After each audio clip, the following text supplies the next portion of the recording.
ఈ రోజైతే పిల్లలకు హెల్తీగా ఇంట్లో నేను ఈ చిలగడ దుంపలతో అయితే స్నాక్ని చేశానండి. అది చాలా సింపుల్. ఈ స్నాక్ చిన్న పిల్లల నుంచి ఎవరికైనా సరే పర్ఫెక్ట్ అన్నమాట. పెద్దలకు కూడా ఈజీ ప్రాసెస్. వీటిని ఏం చేయాలంటే చక్కగా ఇలా క్లీన్ చేసుకొని అందులో మంచి వాటర్, తాగే వాటర్ వేసుకొని కొంచెం బెల్లం ముక్కలు అలా వేసుకోవాలండి. తొక్క తీయకూడదు. స్వీట్నెస్ అనేది మనకి ఎక్స్ట్రా యాడ్ అవుతుంది. చిలగడ దుంపలు ఏంటంటే మంచి కార్బోహైడ్రేట్. దీంట్లో ఏంటంటే గ్లైసెమిక్ ఇండెక్స్ అనేది చాలా తక్కువగా ఉంటుంది. మనకి ఇది కార్బోహైడ్రేట్ దుంపల కిందే వస్తుంది, కానీ గ్లైసెమిక్ ఇండెక్స్ అనేది చాలా తక్కువగా ఉంటుంది.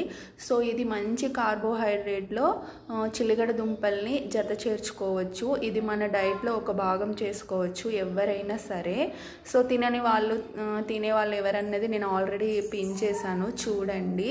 ఇక్కడ ఏంటంటే ఎదిగే పిల్లలకి, డైట్ చేసే వాళ్ళకి, మంచిగా ఇంట్లో గర్భిణీ స్త్రీలు ఉంటారు కదా, ప్రెగ్నెంట్ మహిళలు, పాలిచ్చే వాళ్ళు కూడా ఈ స్వీట్ పొటాటోని డైట్లో చేర్చుకోవచ్చు.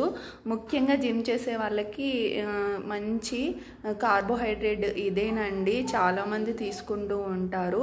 సో స్వీట్ పొటాటోని మనం వారంలో 1-2 సార్లు ఇలా స్నాక్ టైంలో కానీ డిన్నర్ టైంలో కానీ తీసుకోవచ్చు. ముఖ్యంగా ఇది పిల్లలకి మంచి బలమైన ఆహారము. ఇంట్లో అప్పటికప్పుడు ఇలా సింపుల్గానే, కుకింగ్ కూడా చాలా తక్కువ టైం పడుతుందండి. నాకు 2 minutes 5 minutes అలా. ఇది 2 అన్నమాట. చిన్న చిన్న పీసెస్గా కట్ చేసుకోండి. చాలా చక్కగా అలా వాటర్లో ఉడుకుతాయి ఆవిరి మీద. మనం స్టీమ్ కూడా చేసుకోవచ్చు. సో నా దగ్గర 2 ఉన్నాయి కాబట్టి తక్కువ క్వాంటిటీ ఉందని ఇలా అయితే ట్రై చేశాను. టేస్ట్ అనేది చాలా బాగుంటుంది. మనము కాల్చుకొని తినొచ్చు, ఆ టేస్ట్ కూడా బాగుంటుంది.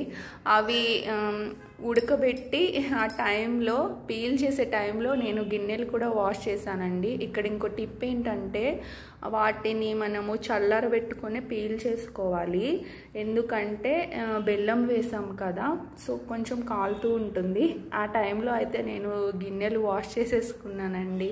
సో నెక్స్ట్ అయితే ఇలా చక్కగా పీల్ చేసి పిల్లలకైతే స్నాక్గా ఇచ్చేసాను. ట్రై చేయండి.